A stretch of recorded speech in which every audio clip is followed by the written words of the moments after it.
गीता जयंती 1 दिसंबर सोमवार 2025 को मनाई जाएगी। गीता की 5162वीं वर्षगांठ देश विदेश में बड़े ही हर्षोल्लास से मनाई जाएगी।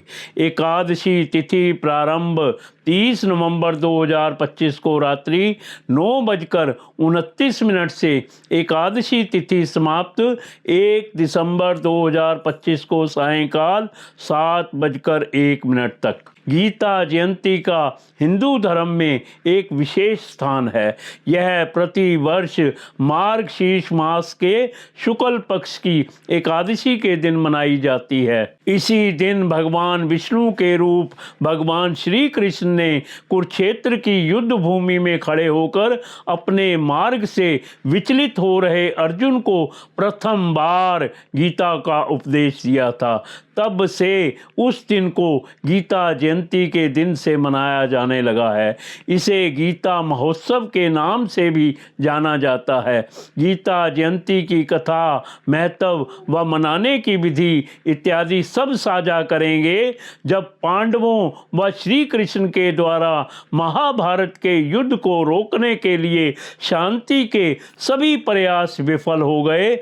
तब दोनों सेनाएं युद्ध भूमि में आमने सामने आ खड़ी हुई। युद्ध शुरू होने से पूर्व धनुर्धारी अर्जुन ने अपने सारथी श्री कृष्ण से अपना रथ दोनों सेनाओं के मध्य में ले जाने को कहा। वहां जाकर अर्जुन अपने ही सगे संबंधियों को अपने विरुद्ध देखकर अधीर हो गए और युद्ध से पीछे हटने की बात कहने लगे। जब श्री कृष्ण ने पांडवों के सबसे शक्तिशाली योद्धा को यूं विचलित होते देखा तो उन्होंने गीता का ज्ञान देना शुरू किया।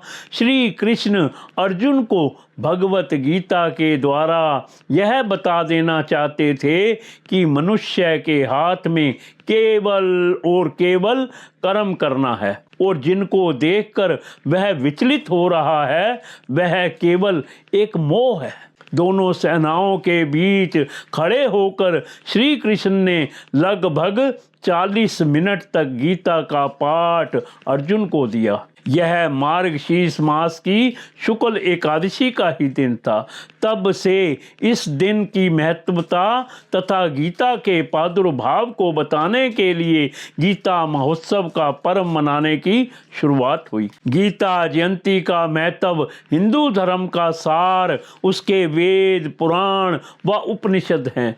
श्री कृष्ण ने जो भगवत गीता का पाठ किया था वह इन्हीं समस्त वेदों और उपनिषदों का सार है, अर्थात जो सभी वेद और उपनिषद हमें शिक्षा देते हैं उसी की व्याख्या गीता करती है। उदाहरण के तौर पर यदि समस्त वेद और उपनिषद गौ माता हैं तो गीता उस गौ माता के थनों में से निकलने वाला अमृत रूपी दूध है। गीता मनुष्य को मानवीय जीवन के उन पहलुओं के बारे में बतलाती है जिसको यदि मनुष्य समझ जाए तो उसका जीवन धन्य हो जाए।